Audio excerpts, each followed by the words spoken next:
Have you ever woken up from a nightmare, only to realize you're still in one? For John, that nightmare became his reality.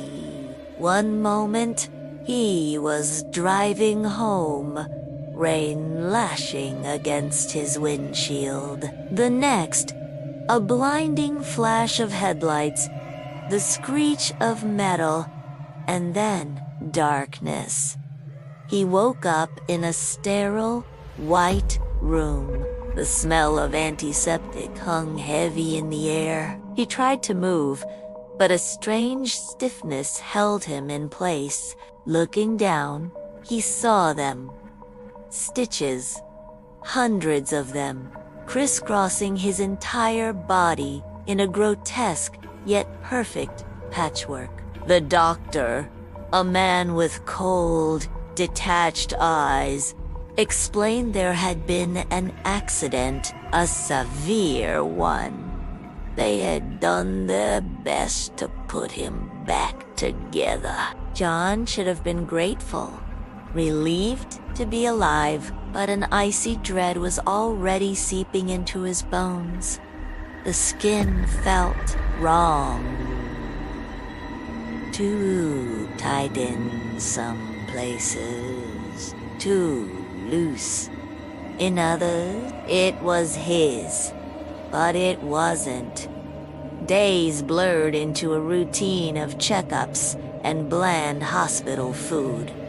The doctors marveled at his recovery. A miracle, they called it.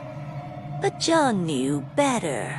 He felt like an imposter in his own body, a doll sewn together with borrowed parts. The day he was discharged, he went home, trying to slip back into his old life. But how could he, when the man in the mirror was a stranger? The face was his, but the faint lines around the eyes, the texture of the skin, it was all subtly, terrifyingly different.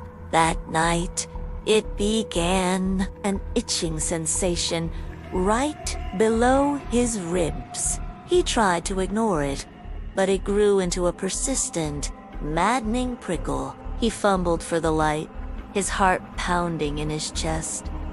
Lifting his shirt, he saw it, a single thread, a dark, waxy string, had come loose. It dangled from his skin like a forgotten shoelace. With trembling fingers, he pulled it. The stitch came free with a sickening, soft pop. And underneath, where the thread had been, the skin peeled back just a fraction of an inch. In the small gap, he saw it.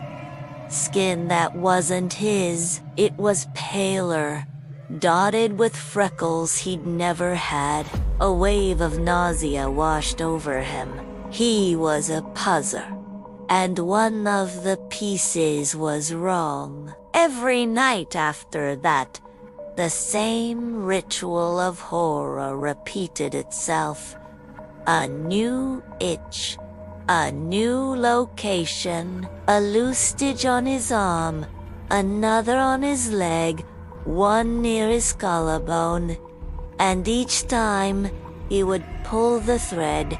Each time, a new patch of foreign skin would be revealed. Tanned skin on his pale forearm, rough, calloused skin on his soft calf. A small, faded tattoo of a star on his ankle, a star he had never gotten. He was a mosaic of strangers, a walking graveyard. He stopped looking in mirrors. He avoided touching his own skin. Sleep offered no escape, only the certainty of waking up to another unraveling piece of his sanity. Who were these people? Were they from the accident? The thought was a cold stone in his gut. Was he wearing their final moments? He started seeing them in his dreams. A woman with a star tattoo on her ankle, laughing on a beach. A construction worker with calloused hands, holding his child. These weren't just pieces of skin. They were pieces of lives. Lives that had ended so his could be pieced together. Panic became his constant companion. He became a recluse, terrified of human contact.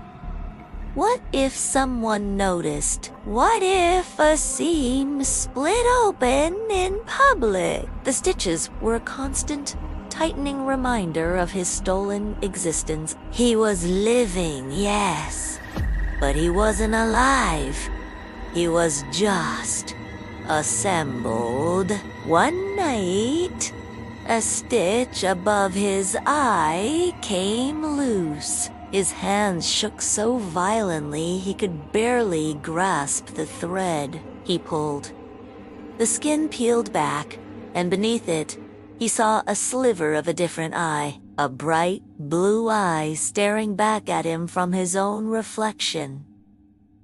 It wasn't his. It was the eye of the driver of the other car. He remembered it now, from that split second before the crash.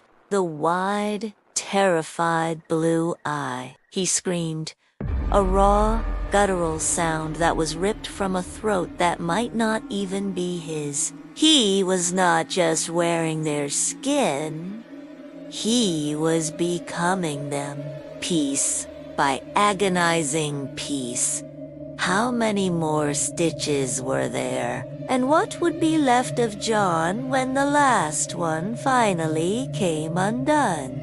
Thanks for watching. If you enjoyed this story, don't forget to hit that like button and subscribe for more chills. See you next time.